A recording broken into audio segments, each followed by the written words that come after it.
विशाल रघुवंशी का नाम सुन केशव के दिमाग में कबीर रघुवंशी का चेहरा घूम गया, क्योंकि कबीर रघुवंशी विशाल रघुवंशी और कुमुद रघुवंशी का बेटा है। इसका मतलब है कि यह सोचकर केशव की आंखें चमक उठीं। वो उठा और अपने दोस्त के गले लग गया और बोला, यार निक, थैंक्स, मगर अभी मैं चलता हूँ, फिर टाइम मिले तो आराम से मिलूंगा। कहकर उसने इशिका की इन्फॉर्मेशन ली और वहां से निकल गया। केशव इस समय एक अड्डे पर था। वहाँ राजेश जी और गीता जी भी थे। केशव के हाथ में जो कागज था उसमें इशिका की पूरी पहचान थी, जिसे वो अपने रूप में पेश करने वाला था। और इस वक्त केशव उस कागज को देखकर काफी मुस्कुरा रहा था। केशव, हमें भी बता दो, इस कागज में ऐसा क्या है जिसे देखते हुए तुम इतना मुस्कुरा रहे हो? गीता जी केशव के सामने एक कुर्सी पर बैठते हुए केशव की ओर देखने लगी, इस उम्मीद से कि केशव के हाथ में एक बहुत बड़ी चाबी है जो उनकी किस्मत चमका सकती है। मगर केशव के दिमाग में तो कुछ और ही खिचड़ी पक रही थी। वो अब इशिका के साथ साथ शब्द और कबीर की करोड़ों की दौलत भी पाना चाहता था। इसलिए उसके दिमाग में कुछ गंदी सी प्लानिंग कुल बुला रही थी। केशव, तू सुन भी रहा है? राजेश जी भी गीता जी की बगल में बैठते हुए केशव को देखने लगे। एक बहुत बड़ा राज हाथ में लगा है। नहीं, राज नहीं, खजाना। केशव उस कागज को मुस्कुराते हुए देखते हुए बोला, जिसे सुन गीता जी और राजेश जी के चेहरे खिल गए। केशव, हमें भी तो बताओ कि आखिर वो कौन सा खजाना तुम्हारे हाथ लगा है? राजेश जी चहक उठे थे, मगर केशव खामोश था। वो बस उस कागज को देखते हुए मुस्कुरा रहा था। गीता जी और राजेश जी एक दूसरे का चेहरा देखने लगे। राठौर पैलेस। इशिका अपने रूम में थी। वो बाथरूम से शावर लेकर अभी अभी बस निकली ही थी।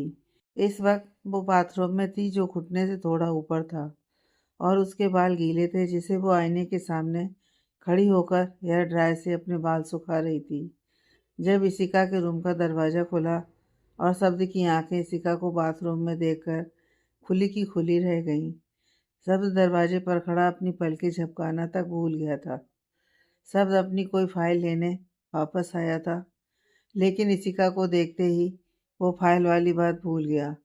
उसके कदम धीरे धीरे इशिका की तरफ बढ़ने लगे।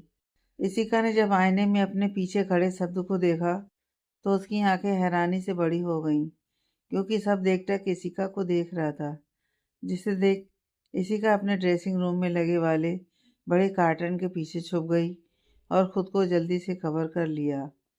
सब, आप वापस कब आए? आप तो ऑफिस चले गए थे ना? इशिका पर्दे के पीछे खुद को छिपाते हुए धीरे से बोली। शब्द को अपने सामने ऐसे अचानक देखकर उसे शर्म आ रही थी, जिसके कारण उसके गाल गुलाबी होने लगे थे। क्यों? तुम्हें मेरा आना अच्छा नहीं लगा तो मैं वापस चला जाऊं? शब्द ने शरारत से पूछा और उसकी तरफ देखने लगा, क्योंकि कार्टन के नीचे से इशिका के खुले पैर दिख रहे थे। नहीं, मतलब हाँ, मतलब शब्द के बोलने पर इशिका जल्दी से बोली, मगर वो शर्म से खुद कंफ्यूज हो गई कि वो क्या बोल रही थी। शब्द इशिका की बात सुन मुस्कुरा दिया। उसने धीरे धीरे अपने कदम इशिका की तरफ बढ़ाने लगा।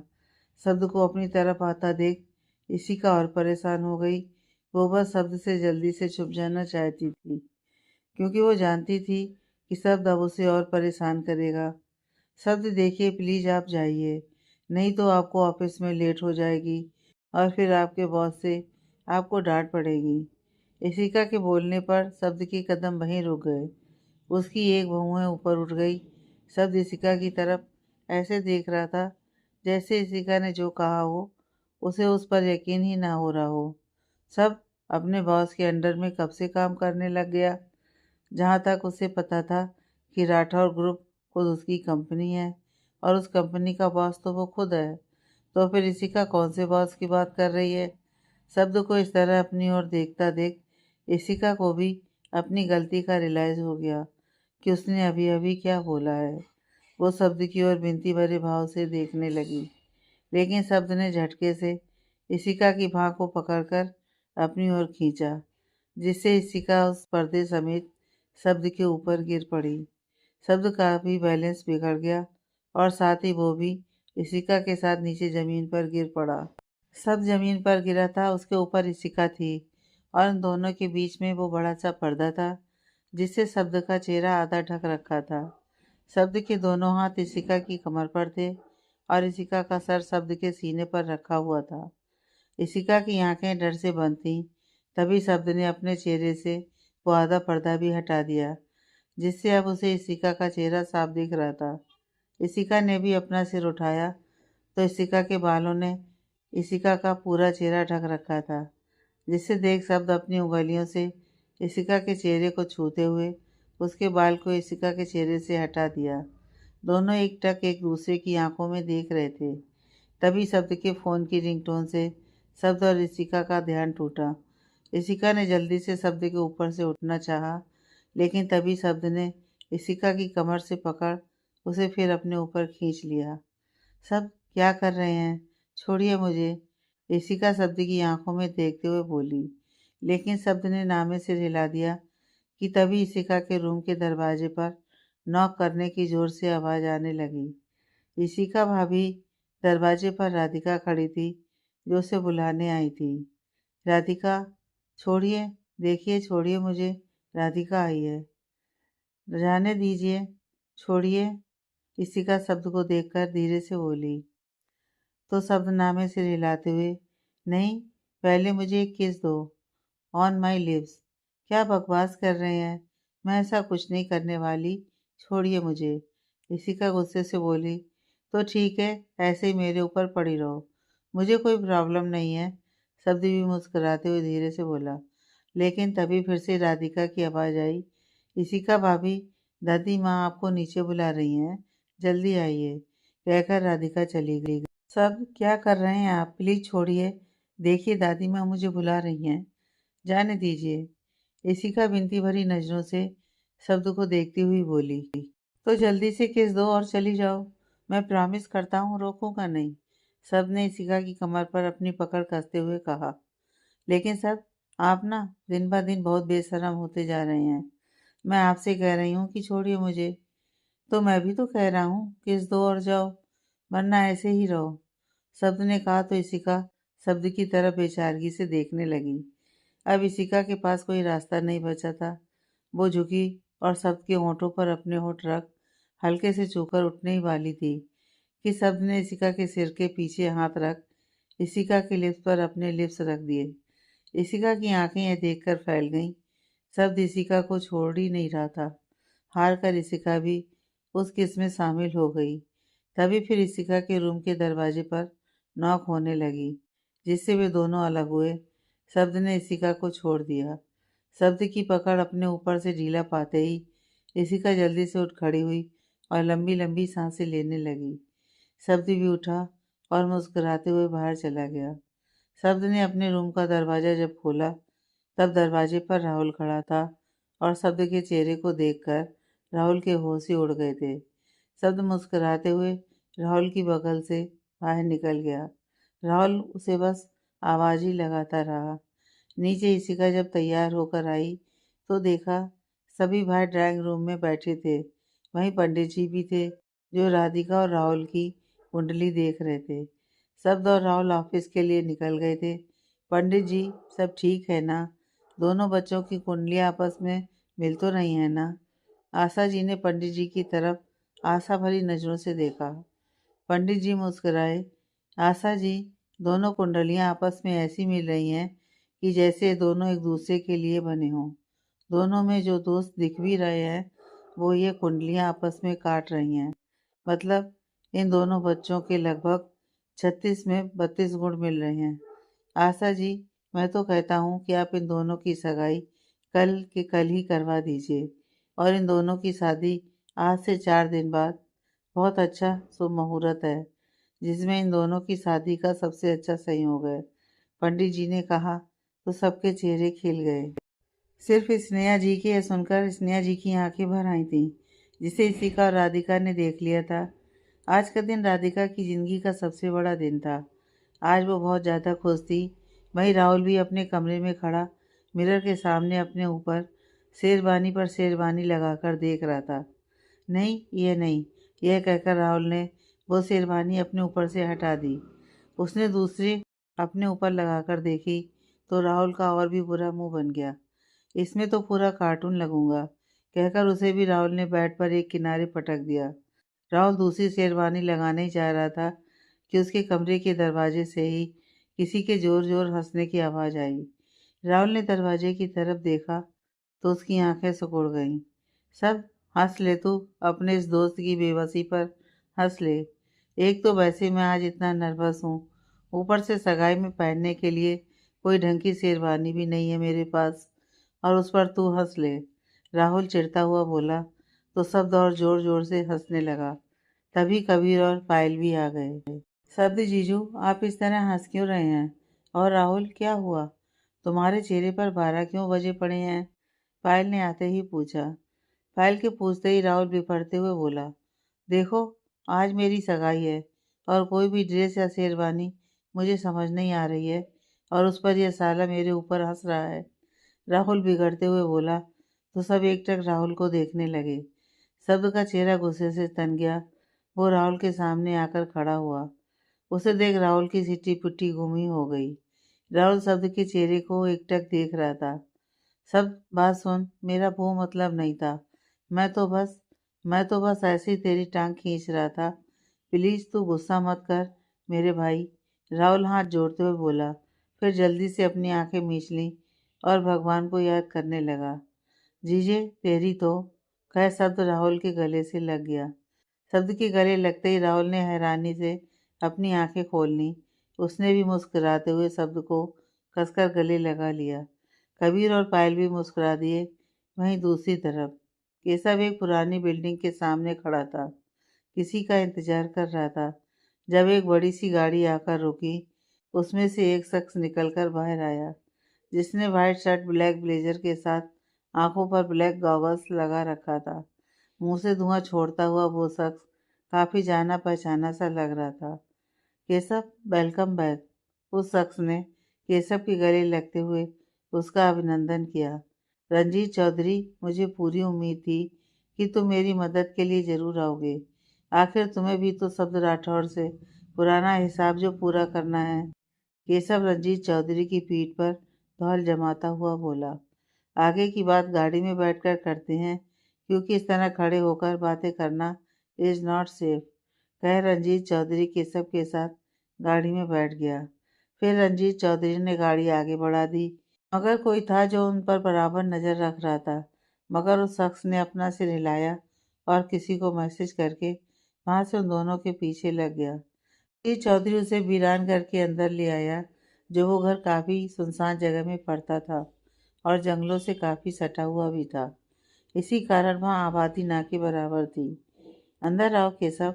रंजीत चौधरी उसे अंदर लाया और दरवाजे को अंदर से लगा दिया। वहाँ तो शख्स और भी बैठे थे। रंजीत चौधरी ने स्विच बोर्ड की तरफ एक स्विच ऑन किया तो उसे एक कमरे के छोटे से घर में भरपूर रोशनी हो गई।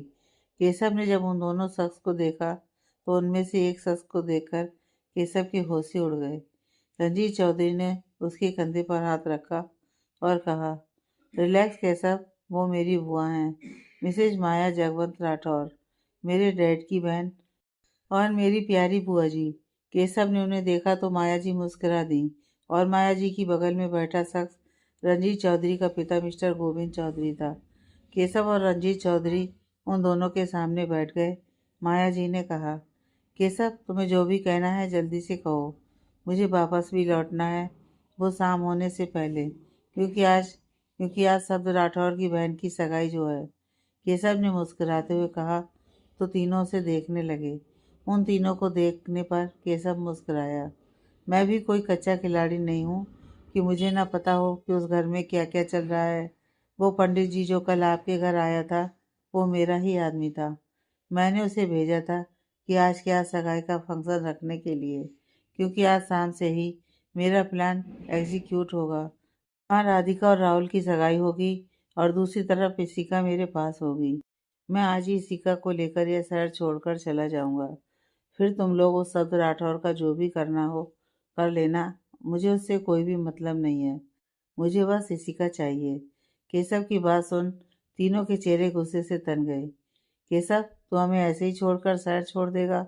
तू भूल गया कि शब्द राठौर को बर्बाद करने के लिए हमने तुझसे हाथ मिलाया था और तू हमें ऐसे डबल क्रॉस करके नहीं जा सकता।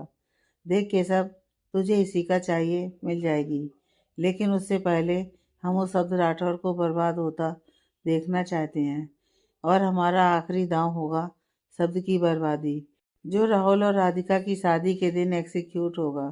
फिलहाल आज के लिए हम वो धमाका करेंगे जिससे शब्द की दुनिया हिल जाएगी। रंजीत चौधरी शांति से बोला।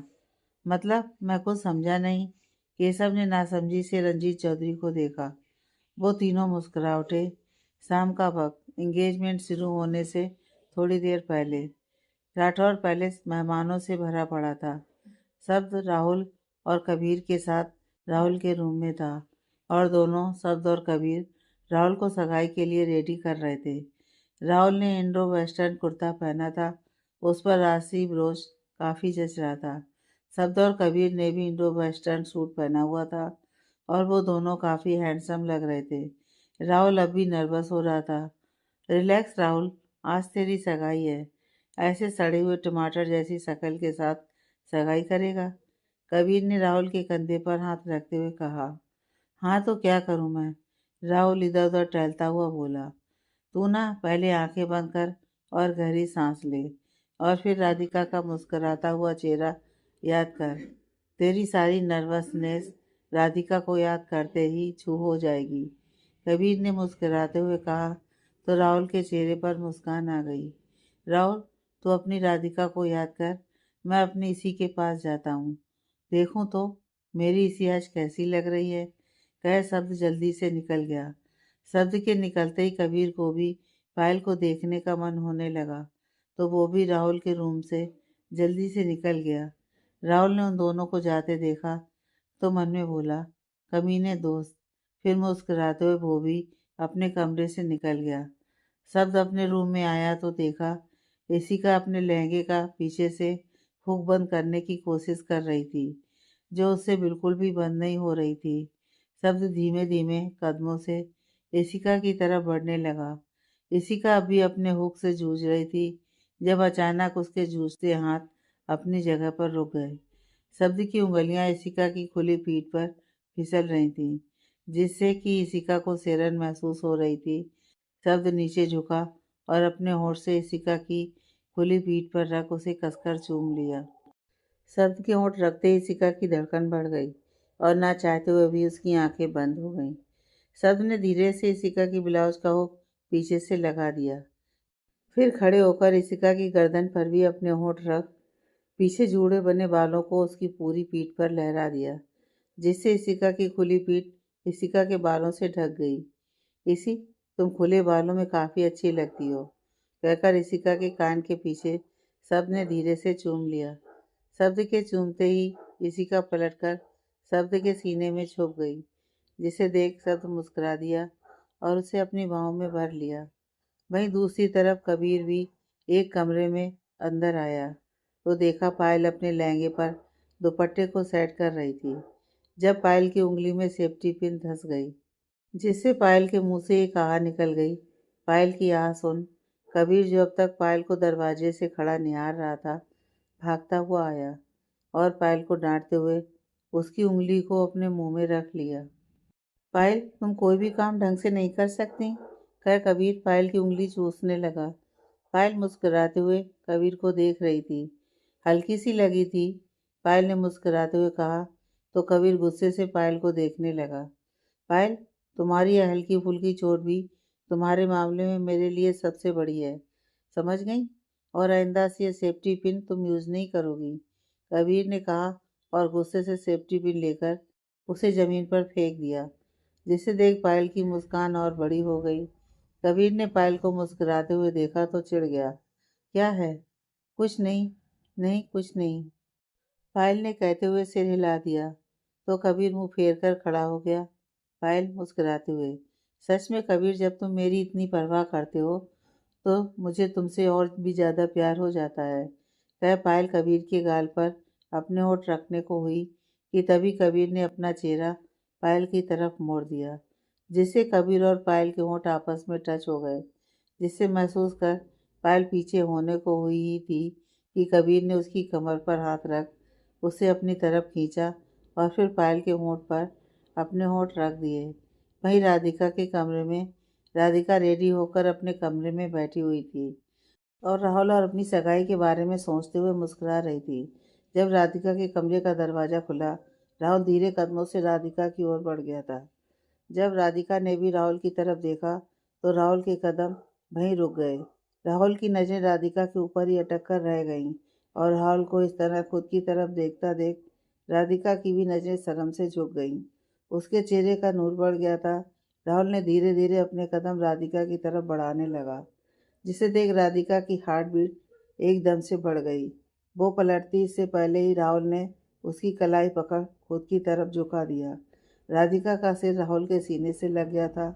वहीं राहुल तो राधिका को देख राधिका के चेहरे पर झुकने लगा था। वो कुछ करता कि तभी इशिका और पायल राधिका को पुकारते हुए अंदर आ गईं। राधी, वो दोनों राहुल और राधिका का क्लोज देखते ही पलट कर खड़ी हो गईं। उन दोनों को अपने कमरे में देख राहुल और राधिका भी जल्दी से अलग हो गए। सॉरी जीजू, मगर अभी आप दोनों को नीचे चलना होगा, क्योंकि सगाई के लिए सभी आप दोनों का इंतजार कर रहे हैं, कहे इशिका और पायल राधिका को लेकर आगे बढ़ गईं। सभी नीचे बड़े से हॉल में खड़े थे। राधिका और राहुल स्टेज पर साथ में खड़े थे। जब इशिका और पायल उन दोनों के सामने आकर खड़ी हो गईं। राधिका और राहुल, जीजू, अभी आपको स्टेज पर से उतरना होगा, क्योंकि आप दोनों के लिए हमारे पास एक छोटा सा सरप्राइज़ है। इशिका मुस्कुराते हुए उन दोनों को देखने लगी। पायल भी मुस्कुराई तो राधिका और राहुल ने एक दूसरे को देखा। फिर मुस्कुराते हुए राहुल ने राधिका की ओर अपनी हथेली बढ़ाई, जिसे मुस्कुराते हुए राधिका ने एक दूसरे की आंखों में देखते हुए स्टेज से नीचे उतर गए, सामने लगे सोफे पर बैठ गए। जैसा कि आप सब जानते हैं कि आज हम राधिका और राहुल की सगाई की खुशी में इकट्ठा हुए हैं, लेकिन इससे पहले कि इन दोनों की सगाई हो, हमारे पास आप सबके लिए एक बिग सरप्राइज़ है, पायल ने कहा और पूरे हॉल की लाइट डिम हो गई। सामने एक प्रोटेक्टर ऑन हुआ, जिसमें राधिका और राहुल के कुछ प्यारे से पल सबके सामने उभर कर आने लगे। उसमें उन दोनों के बचपन की यादें थीं और उन दोनों को देखते हुए सबकी आंखें नम भी थीं और चेहरे पर मुस्कुराहट भी थी। सभी उन यादों में डूबे एक दूसरे को बता रहे थे, लेकिन तभी चित्र बदल गया। उस चित्र में एक अनाथालय का चित्र था। वो अनाथालय इशिका का वही अनाथालय था जहाँ से केशव को इशिका की जानकारी मिली थी। उस अनाथालय के बाहर एक औरत खड़ी थी, जिसके हाथ में 1 से 2 महीने की बच्ची थी, जो काफ़ी रो रही थी और उस औरत की पीठ ही सबको दिख रही थी। कबीर, शब्द और राहुल के बाकी सभी हक्के-बक्के सब कुछ देख रहे थे। इशिका तो बिल्कुल शॉक्ड थी। उसे भी कुछ समझ नहीं आया ये कैसे हो गया। फिर चित्र बदल गया। वो औरत उस केबिन में बैठी थी और उस केबिन में अब वो औरत के सामने केशव के दोस्त का चाचा बैठा हुआ था और उस औरत के बगल में केशव के दोस्त के चाचा की उम्र का दूसरा व्यक्ति भी बैठा हुआ था, जिसमें उस औरत का चेहरा अब सबके सामने आ चुका था, जिसे देख कबीर के साथ साथ विशाल रघुवंशी के भी चेहरे का रंग उड़ चुका था। विशाल रघुवंशी और कबीर रघुवंशी ने जब कुमुद रघुवंशी का चेहरा देखा तो वो दोनों एकदम शॉक्ड हो गए। दोनों के मुंह से एक साथ निकला, विशाल जी, कुमुद और कबीर, माँ। तभी आप सभी शॉक्ड होंगे कि अभी किसी की खूबसूरत यादें सबके सामने दिखाई जा रही थी, लेकिन अब अचानक से यह अनाथालय का सीन कुछ समझ नहीं आया ना। मैं समझाता हूँ आप सबको। एक आवाज़ गूंजी और फिर एक तरफ स्पॉटलाइट पड़ी, जिसके नीचे केशव मुस्कुराता हुआ खड़ा था। केशव को देखकर बाकी सबका खून खौल उठा। ये क्या बेहूदगी है, शब्द चीखा। बेहूदगी? अरे शब्द राठौर, तुमने बेहूदगी अभी देखी कहाँ है। बेहूदगी तो अब तुम देखोगे, जब तुम्हें यह पता चलेगा कि इस चित्र में जो औरत दिखाई पड़ रही है और जो बच्ची तुम सबको दिख रही है, असलियत में ये दोनों कौन है और इनका रिश्ता क्या है। वैसे शब्द राठौर, इस औरत का तुम्हारी बीवी से बहुत गहरा रिश्ता है, क्यों इशिका? कहकर केशव बहुत जुनून भरी नज़रों से इशिका को देखने लगा। बकवास बंद कर अपनी, समझा? कबीर गुस्से से आगे आया। अरे कबीर साहब, बकवास कहाँ कर रहा हूँ मैं। अभी तो बस सच का एक रूप दिखाया है मैंने, और अभी तो पूरा का पूरा सच सुनना बाकी है। जब तुम सच सुनोगे ना, तब तुम्हारे पैरों के नीचे से ज़मीन खिसक जाएगी। केशव मुस्कुराते हुए बोला। शब्द की मुठियाँ कस गईं। ये क्या बकवास कर रहा है? तू कुछ भी बोलेगा, हम तुझ पर विश्वास कर लेंगे। सुन, आज मेरी बेटी का दिन है, तो चुपचाप अपना थोपड़ा उठा और चल निकल यहाँ से। वीर जी गुस्से से केशव के सामने उंगली करते हुए बोले। ये जो चित्र में औरत दिख रही है ना, वो कोई और नहीं, मिसेस कुमुद रघुवंशी हैं। माफ करना, थी, जो अब इस दुनिया में नहीं है। होंगी अपनी किसी यार के पास, जिसके पाप की निशानी उनके हाथ में है। केशव ऊपर उंगली करते हुए चीखा तो कबीर आकर केशव के कॉलर पकड़ लेता है। बहुत सुन ली तेरी बकवास। हिम्मत कैसे हुई मेरी माँ के बारे में कुछ भी बकवास करने की? आज मैं तुझे जान से मार दूंगा, कह कबीर केशव के मुंह पर एक जोरदार पंच मारा, जिससे केशव थोड़ा लड़खड़ा गया। उसके मुंह के पास हल्का सा कट गया था, जिससे खून निकल रहा था। केशव ने उसे छुआ तो उसकी उंगलियों पर भी खून लग गया, जिसे देख केशव का मुंह उखड़ने लगा, मगर किसी तरह अपने गुस्से पर कंट्रोल कर वो फिर से मुस्कुराया। बस इतना ही? वैसे जानना नहीं चाहोगे कि तुम्हारी माँ की गोद में जो बच्ची है, वो किसकी बच्ची है और कौन है? केशव ने इशिका को देखते हुए कहा तो कबीर आगे बढ़ उसका कॉलर पकड़ लिया। सुन, अपने कान खोलकर ध्यान से सुन। हमें तेरी बकवास बातें सुनने में कोई दिलचस्पी नहीं है। सो ये अपनी भद्दी सी शक्ल ले और निकल यहाँ से। कबीर कह उसे झटक दिया, जिससे वो थोड़ा सा लड़खड़ाया, मगर फिर खुद को संभाल लिया। शब्द और बाकी सब अब भी खामोश खड़े थे। केशव सबकी तरफ देखकर एक बार फिर मुस्कुराया। माया जी मन में केशव को गरियाते हुए, ये केशव इसिका का नाम बता क्यों नहीं रहा है?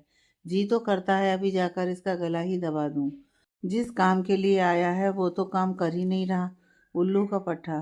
केशव माया जी की तरफ देखकर मुस्कुराया, फिर इसिका की तरफ देखकर। तो कुमुद रघुवंशी के हाथ में जो बची है, वो कोई और नहीं, इसिका शब्द राठौर है। फिर इसिका के नज़दीक जाते हुए, हाँ इसिका, तुम कुमुद रघुवंशी और उसके यार की नाजायज। केशव बोल ही रहा था कि शब्द राठौर केशव को बुरी तरह से मारने लगा, लेकिन केशव की बातें सुनकर इशिका को बुरी तरह से धक्का पहुंचा था। वो अंदर से सिहर उठी थी। पायल और राधिका ने इशिका की हालत देखी तो भागती हुई इशिका को थाम लिया। उधर कबीर और शब्द बुरी तरह से केशव को मार रहे थे और माया जी किनारे होते हुए अपने भाई गोविंद चौधरी को फोन कर सब कुछ बता देती हैं। राहुल और बाकी सब कबीर और शब्द को रोकने लगे, लेकिन तभी एक जोरदार आवाज़ गूंजी। वो आवाज़ विशाल रघुवंशी की थी। रुक जाओ शब्द और कबीर, क्योंकि वो जो कुछ भी कह रहा है सच कह रहा है। कुमुद ने एक बच्ची को एक अनाथालय में छोड़ दिया था, मगर मैं ये नहीं जानता था कि वो बच्ची और कोई नहीं इशिका है। हाँ, यह सच है कि कुमुद शादी से पहले एक बच्ची की माँ थी, और ये सच उसने खुद मुझे शादी वाली रात को चिट्ठी भेजकर बता दी थी। कुमुद और मेरी शादी से पहले मेरी पहली पत्नी कृतिका से एक बेटा था, और वो तुम थे कबीर। लेकिन कृतिका कबीर को जन्म देते ही जा चुकी थी। तब कबीर को मैंने जैसे तैसे बड़ा किया, लेकिन कबीर के बड़े होने के साथ साथ उसकी मांग भी बढ़ने लगी। वो हर रोज़ मुझसे माँ लाने की डिमांड करता, और मैं बेबस उसे दिलासा देता रहता कि तुम्हारी माँ अब तुम्हारे पास नहीं आ सकती। मगर क्या हुआ, उसका डैड तो है ना उसके पास। लेकिन कबीर कभी मेरी बात नहीं सुनता। उसकी हमेशा जिद रहती कि माँ चाहिए, माँ चाहिए।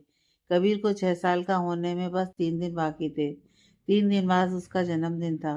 मैं कबीर के बर्थडे की तैयारी में व्यस्त था, जब कुमुद के पापा यानी कि मेरे पिताजी के फ्रेंड ने कुमुद का रिश्ता लेकर हमारे घर आए। तब स्थिति बिल्कुल अलग थी। मैंने उनके जाने के बाद पिताजी को साफ कह दिया था कि मेरे दिल में कृतिका की जगह आज भी वही है जो पहले थी और हमेशा रहेगी। मेरी बात सुन मेरे पिताजी ने तब कुछ नहीं कहा, मगर बस वो 3 शब्दों में इतना बोल गए कि एक बार मिल लो। मैं यह सुनकर हतप्रभ था कि पिताजी मेरी स्थिति से अनभिज्ञ नहीं है, पर फिर भी उन्होंने मुझे कुमुद से मिलने को कह दिया। मैं 2 दिन इसी कसमकस में उलझा रहा। उसके अगले दिन कबीर का बर्थडे था। मैं कबीर के साथ उसके कमरे में था, जब पिताजी ने आकर कहा कि कुमुद आज हमसे मिलने कबीर के बर्थडे पर घर आ रही है। कसम से यह सुनकर दिल गुस्से से उबल पड़ा था, लेकिन पिताजी के सामने कुछ कह नहीं पाया। शाम को कबीर के बर्थडे पर जब सारे मेहमान आने लगे, तब वो भी आई, और तब मेरी और कुमुद के बीच वो पहली मुलाकात थी। जब मैंने कुमुद को कबीर को अपनी गोद में लिए देखा था। वो बहुत रो रहा था। तब कुमुद उसे हंसा रही थी। कबीर भी कुमुद के साथ खुश लग रहा था। यह देखकर मुझे भी कहीं ना कहीं अच्छा लग रहा था। फिर पार्टी के बाद कबीर तुम खुद आए थे ये कहने कि तुम्हें पार्टी में कुमुद माँ बहुत अच्छी लगी थी, लेकिन वो कहाँ चली गई, यहाँ क्यों नहीं है। तुम्हारी बात सुनकर मैं सोच में पड़ गया। तुमने कुमुद को माँ कहकर बुलाया था, इसका क्या मतलब हो सकता था। मैं इस उलझन में और भी उलझ गया। मुझे लगा कहीं मैं कुछ गलत ना कर बैठूं, कहीं मैं कृतिका के साथ धोखा ना कर बैठूं। लेकिन कबीर की माँ लाने की ख्वाहिश दिन ब दिन बढ़ती जा रही थी, और अब तो उसने एक नया नाम जोड़ना शुरू कर दिया था, कुमुद माँ। कबीर हर रोज मुझसे कहता, कुमुद माँ से मिलना है, उनसे मिलने चलो ना। मुझे समझ नहीं आ रहा था कि मैं क्या जवाब दूं। मैं कैसे कबीर को समझाऊं कि बच्चा तुम्हारी जो ये मांग है वो तुम्हारा डैड पूरी नहीं कर सकता। लेकिन फिर पिताजी ने खुद ही कुमुद को फ़ोन करके घर बुला लिया था, और साथ ही मेरा और कुमुद का रिश्ता भी तय कर दिया गया था। कुमुद से अब ना करने की मेरे पास कोई वजह ही नहीं बची थी। हालांकि मैं अब भी इस शादी से पीछे हट जाना चाहता था, मगर कबीर के चेहरे की खुशी मेरे इस कदम को रोक रही थी। फिर शादी की एक रात पहले मुझे कुमुद का पत्र मिला। उस पत्र में उसने अपना अतीत खोलकर रख दिया था। उसने मुझसे कहा कि अभी 3 महीने पहले ही उसने एक बच्ची को जन्म दिया है, जिसे उसने ना चाहते हुए भी चाइल्ड केयर होम के अनाथालय में उस बच्ची को छोड़ना पड़ा। वो बच्ची उसकी और उसके प्रेम की निशानी है। इसके बाद मैं फिर अगर उससे शादी करना चाहूँ तो यह उसका सौभाग्य होगा, मगर सौभाग्य उसका नहीं, मेरा था। मेरी और कुमुद की शादी के बाद मेरी सारी कश्मकश दूर हो गई। हालांकि कुमुद ने मुझ पर कभी खुद को नहीं थोपा और ना ही एक पत्नी होने का अधिकार जताया। वो तो बस एक माँ बनकर ही आई थी। उसने कबीर को अपनी ममता से सराबोर कर दिया। शायद ये उसकी ममता ही थी जो उसने अपनी बच्ची इशिका को नहीं दे पाई। विशाल जी ने आखिरी लाइन इशिका की तरफ देखते हुए कही थी, जिसे सुन इशिका की आंखें भीगने लगी थीं। वो सिसकने लगी। विशाल जी की बात सुन सबकी आंखें नम थीं। केशव अभी मुस्कुरा रहा था। विशाल जी इशिका के पास आए और उसके सिर पर हाथ रखकर, इशिका मेरी बच्ची, आज से तुम्हें कभी मत समझना कि तुम अनाथ हो। आज से तुम कबीर की तरह मेरी भी बच्ची हो, मेरी और कुमुद की बच्ची। आज से तुम्हें अपनी बेटी मानकर मैं कुमुद के साथ हुए अन्याय को कुछ कम कर सकता हूँ, कह विशाल जी ने रोते हुए हाथ जोड़ लिए थे। यह देखकर इशिका भी उनके सीने से लग गई। कबीर के भी आंसू रुकने का नाम नहीं ले रहे थे। वो भी और उन दोनों को साथ में हक कर लिया। कबीर को भी आज उसकी छोटी बहन मिल गई थी, जिसे पाकर वो बहुत खुश था। माया जी को तो अपना सारा खेल बिगड़ता नजर आ रहा था, इसलिए अभी जो कुछ भी हुआ वो उन्होंने गोविंद जी को टेक्स्ट मैसेज के द्वारा सब बता दिया था। शब्द भी खुश था कि उसके प्यार को उसकी फैमिली मिल चुकी थी। कुछ देर बाद राहुल और राधिका ने एक दूसरे को अंगूठी पहनाई और सगाई की रस्म को पूरा किया। 2 हफ्ते बीत चुके थे। अब इशिका भी पायल के घर आती जाती रहती थी। इशिका को भी उसकी असली पहचान मिल चुकी थी। इशिका शब्द राठौर के साथ साथ इशिका रघुवंशी का नाम भी उसके साथ जुड़ चुका था। राधिका की शादी की रस्में शुरू हो चुकी थीं। आज राधिका की मेहंदी थी, कल हल्दी और फिर अगले दिन शादी। पायल और इशिका राधिका के लिए मेहंदी तैयार कर रही थी। जब इशिका को अपनी कमर पर किसी के हाथ फील होते हैं, वो पलटकर देखती है तो शब्द पीछे खड़ा था, जो उसकी खुली कमर पर अपनी उंगलियां चला रहा था। क्या कर रहे हैं सब, जाइए यहाँ से, कोई देख लेगा। इशिका अपनी आंखें बंद करते हुए बोली। क्यों, डर लग रहा है? शब्द उसके कान के पास झुका और उसके कान पर अपने होंठ रख दिए, जिसके एहसास से इशिका सिर उठी। शब्द प्लीज मत करिए, इशिका अपने ऊपर काबू करते हुए बोली। अब शब्द के हाथ भी इशिका के हाथों के ऊपर थे, जिस पर वो सिल पर मेहंदी पीस रही थी। शब्द ने होठों को इशिका की गर्दन पर छुआते हुए कहा, इसी पैकिंग कर लेना, क्योंकि राधिका की शादी के बाद हम दोनों मलेशिया जा रहे हैं और आज तुम्हारे लिए एक सरप्राइज है, कहे इशिका की लिप्स पर किस करके बाहर चला गया। उसके जाते ही पायल मुस्कुराते हुए इशिका के पास आई तो देखा इशिका कहीं खोई सी खड़ी थी। उसके गाल सुर्ख गुलाबी हो गए थे। पायल ने शब्द को इशिका के साथ में देख लिया था, इसलिए वो शब्द के जाने के बाद किचन में आई थी। इसी मेहंदी रेडी है, पायल ने इशिका को देखते ही पूछा, जिसके हाथ सिर पर रुके हुए थे। पायल ने इशिका को देखा, फिर मुस्कुराते हुए, शब्द जीजू, कुछ काम था क्या? पायल ने शब्द का नाम लिया ही था कि इशिका जल्दी से अपने सेंस में आई और इधर उधर देख कर, शब्द आप? इशिका बोली ही थी कि पायल जोर जोर से हंसने लगी। कोई नहीं है यहाँ, मेरे शब्द जीजू भी नहीं। पायल बोली और जोर जोर से हंसने लगी।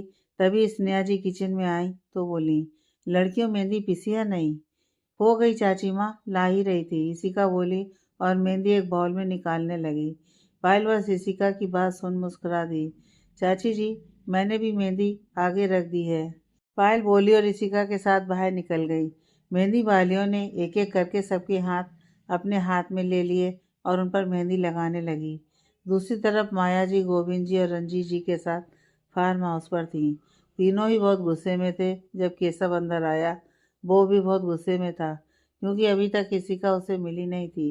रंजीत चौधरी, तुमने बोला था कि मुझे इशिका मिल जाएगी, मगर कब मिलेगी बोलो? केशव गुस्से से बोला। केशव, हमने तुम्हें उस दिन राठौर पैलेस क्यों भेजा था बोलो?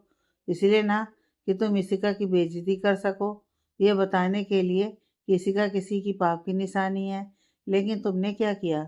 उसे भरा पूरा परिवार उसके हाथ में दे दिया और यहाँ चले आए। रंजीत चौधरी बोला। कह उसने गुस्से में केशव का कॉलर पकड़ लिया।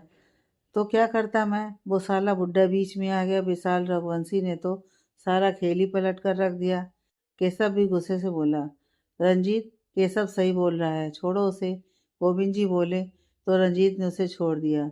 भैया, मुझे उस शब्द राठौर के नाम की पूरी प्रॉपर्टी अपने बेटे रुद्राक्ष के नाम पर चाहिए, वो भी कैसे भी करके।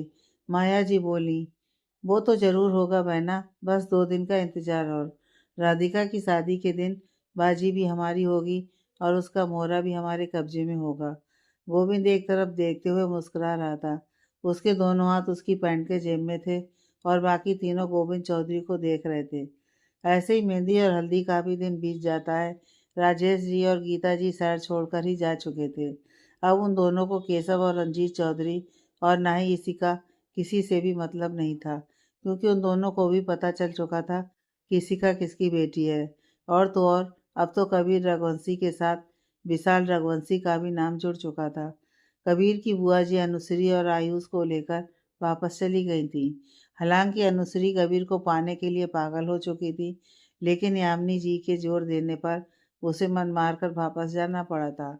अब खेल में बचे थे तो वो थे रंजीत चौधरी, केशव, माया जी और गोविंद चौधरी। शादी का दिन था जब रुद्राक्ष इशिका के कमरे के बाहर खड़ा था। इशिका भाभी, रुद्राक्ष दरवाजे पर ही बोला तो इशिका क्लोजेट में खड़ी शादी में पहनने के लिए कपड़े देख रही थी। उसके हाथ रुक गए। वो बाहर आई तो देखा रुद्राक्ष उसके सामने सिर झुकाकर खड़ा था। उसकी आंखें भीगी हुई थीं। इशिका भाभी, रुद्राक्ष रुंधे गले से बोला तो इशिका उसकी तरफ हैरानी से देखती रह गई। रुद्राक्ष, तुम यहाँ? मुझे माफ़ कर दीजिए भाभी, मैंने हमेशा से ही आप पर गंदी नज़र रखी, लेकिन आपने हर बार मुझे चेतावनी देकर माफ़ कर दिया। लेकिन मैं फिर भी नहीं रुका और आपसे बदला लेने की सोची। लेकिन 3 दिन पहले जब मेरा एक्सीडेंट हुआ था, तब आपने मेरी जान बचाई, मुझे सही वक्त पर हॉस्पिटल पहुंचाया और यहाँ पर सबको कहा कि आपने मुझे किसी काम से बाहर भेजा है, जबकि मैं तो हॉस्पिटल के बेड पर बेहोश पड़ा था। आप रोज़ हॉस्पिटल आकर मुझे देखती। मेरी दवाइयाँ और इलाज का भी खर्चा आपने सबसे छुपा कर उठाया, यहाँ तक कि शब्द भाई से भी। और मैं ये भी जानता हूँ क्यों। क्योंकि आप राधिका की शादी पर कोई प्रभाव नहीं पड़ने देना चाहती थी। अगर सबको पता चलता कि मैं हॉस्पिटल में हूँ, तो सब राधिका की शादी को छोड़कर हॉस्पिटल में आ जाते। थैंक यू भाभी, मुझे राधिका से कभी इश्यू नहीं था। वो तो हमेशा से मेरी बहन थी, तो उसकी खुशियाँ खराब होते तो मैं भी कभी नहीं देख सकता था, इसलिए थैंक यू भाभी। और पुरानी सब चीज़ों के लिए सॉरी। इशिका ने जब सुना तो वो मुस्कुराई और आकर रुद्राक्ष का हाथ पकड़कर उसे कमरे में लेकर आई। रुद्राक्ष, देखो, तुम्हें सॉरी फील करने की कोई ज़रूरत नहीं है। मैंने तुम्हें और तुम्हारी गलतियों के लिए कब का माफ़ कर दिया। हाँ, मगर अब तुम भी ये सब भूल जाओ और एक नए सिरे से अपनी नई ज़िंदगी की शुरुआत करो। जाओ और अपनी लाइफ को एक और मौका दो, समझे? इशिका ने कहा तो रुद्राक्ष इशिका के गले लग गया। पहले तो इशिका सरप्राइज हो गई लेकिन फिर मुस्कुराते हुए उसकी पीठ थपथपा दी। रुद्राक्ष इशिका के कमरे के बाहर निकल गया। इशिका भी वापस अपने काम में जुट गई। शाम का वक्त बारात दरवाजे पर खड़ी थी। घोड़ी पर सेरा बांधे राहुल ऊपर बालकनी की तरफ देख रहा था, जहाँ राधिका खड़ी राहुल को अपने दूल्हे के रूप में देख रही थी। राधिका के साथ में ही इशिका और पायल भी थीं, जो अपने अपने पतियों को देखकर मुस्कुरा रही थीं। तभी सब अंदर आए और इशिका पायल के साथ नीचे बाहर चली गई। इसी सुन, मेरा फ़ोन राधिका के रूम में रह गया है, तुम चलो, मैं अपना फ़ोन लेकर आती हूँ, पायल बोली और वापस मुड़ गई। इशिका मुस्कुराते हुए बाहर जाने लगी कि तभी एक हाथ इशिका के मुंह पर आया और उसकी चीख उसके मुंह में दबकर रह गई। वो केशव था, जो इशिका को उठाकर पीछे के रास्ते से ले जा रहा था। शब्द और बाकी सब राहुल के साथ में बिजी थे। किसी को भी भनक नहीं थी कि अब तक क्या घट चुका था, कि तभी शब्द के फ़ोन पर एक अननोन नंबर से कॉल आ रहा था। शब्द वो नंबर देखकर पहले थोड़ा हैरान हुआ और फिर कान से फ़ोन लगाया ही था कि एक जानी पहचानी आवाज़ सुनाई दी। शब्द, वो आवाज़ इशिका की थी, जिसे सुन शब्द थोड़ा विचलित हो गया। उसके दिल की धड़कन मानो रुकने लगी हो। लेकिन तभी, क्या हुआ शब्द राठौर, पहचान लिया अपनी इशिका की आवाज़? रंजीत चौधरी, शब्द चीखा। शब्द की चीख सुनकर सबके चेहरे शब्द की तरफ मुड़ गए। रंजीत चौधरी, अगर मेरी इसी को एक खरोंच भी आई तो मैं तुम्हारी जान ले लूँगा। शब्द चौधरी फिर से गुस्से से चीखा। उफ्स, ये तड़प! वैसे एक बात कहूँ, तुम्हारी बीवी कुछ ज़्यादा ही खूबसूरत है। रंजीत चौधरी आराम से बोला। अब तक सभी लोग शब्द के आसपास जमा हो गए थे। हाँ, मैं तुझे जिंदा गाड़ दूंगा, शब्द फ़ोन पर चीखा। कबीर ने शब्द के हाथ से फ़ोन ले स्पीकर पर डाल दिया था। हो सब, मुझे मारने की इतनी बेचैनी। चलो अच्छा है, वैसे तुम्हारी जानकारी के लिए बता दूं कि आज हम तुम्हारी बीवी इशिका के साथ पानी के रास्ते देश छोड़कर जा रहे हैं। बचा सकते हो अपनी इसी को तो बचा लो, कह रंजीत चौधरी ने फ़ोन काट दिया। सामने इशिका एक चेयर से बंधी हुई बैठी थी, जो छूटने की कोशिश कर रही थी। इशिका के सामने केशव बैठा था, जो उसे ही देख रहा था। वो इशिका को छूने के लिए बढ़ा ही था कि रंजीत चौधरी ने उसे रोक लिया। रुक जाओ केशव, बस थोड़ा और इंतज़ार।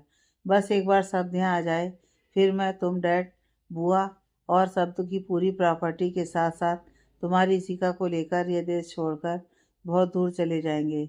वहीं राठौर पैलेस में फ़ोन कटने के बाद एकदम सन्नाटा पसरा था।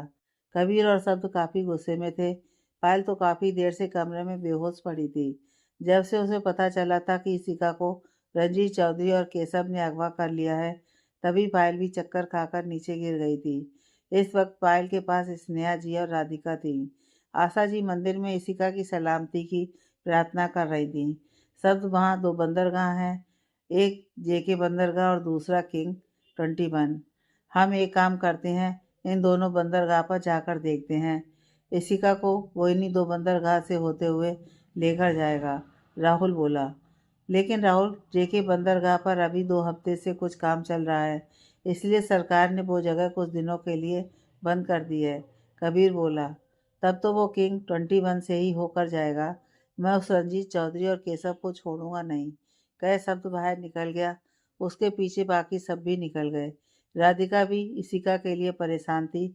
उधर शब्द और बाकी सब तेजी से गाड़ी चला रहे थे, लेकिन आगे के रास्ते पर कुछ जाम हो रखा था, जिसकी वजह से शब्द को बहुत गुस्सा आ रहा था। उस बंदरगाह पर जाने का केवल यही एक रास्ता था, उस पर भी जाम लग गया।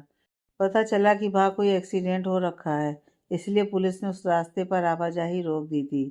शब्द गाड़ी से उतरा और भागते हुए आगे बढ़ गया। सब कहते हुए राहुल और कबीर भी आगे निकले, लेकिन आगे पहुंचते ही सब ने देखा आगे का रास्ता पुलिस ने सील कर दिया था। कबीर और राहुल इंस्पेक्टर से कुछ बोलते, उससे पहले ही शब्द सब कुछ तोड़ते हुए आगे दौड़ लगा दी। इंस्पेक्टर ने देखा तो 2 कांस्टेबल को उसके पीछे लगा दिया, मगर आज शब्द रुकने वाला कहाँ था। वो भागता हुआ बंदरगाह पर पहुंचा तो देखा पूरा बंदरगाह पर सन्नाटा पसरा था, वहाँ कोई भी नहीं था। तभी वहाँ वो दोनों कांस्टेबल आ गए और शब्द को पकड़ लिया, लेकिन तभी कबीर और राहुल भी जैसे तैसे पहुंचे। उन्होंने पुलिस की मदद भी ले ली थी, मगर वहाँ कुछ भी नहीं था। सब इधर उधर देख रहा था कि तभी उसके पैर के नीचे कुछ आया। वही पायल जो इशिका के पैर से हर बार गिर जाती थी। इसी इसी इशिका, शब्द इशिका का नाम चिल्लाया। जिसे सुन इशिका एक कार्टन में बंद थी। उसके मुंह पर कपड़ा बंधा था और उसके दोनों हाथ कुर्सी से बंधे थे। इशिका उस कार्टन पर अपने पैर से मारने लगी, जिसे देख केशव ने जल्दी से आकर उसके पैर रोक लिए। लेकिन शब्द और कबीर ने वो आवाज़ सुन ली थी। इशिका घुटी आवाज़ में शब्द का नाम ले रही थी, मगर आवाज़ उस कार्टन से बाहर नहीं निकल पा रही थी। उस बंदरगाह पर बहुत से कार्टन रखे हुए थे, जिसे शिप के जरिए दूसरे देश भेजा जाना था।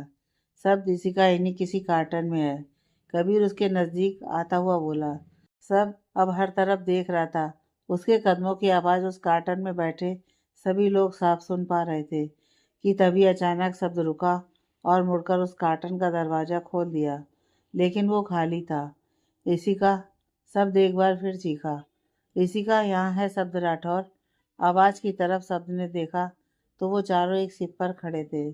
वहाँ माया जी भी थी, जो गोविंद चौधरी और रंजीत चौधरी के साथ में थी।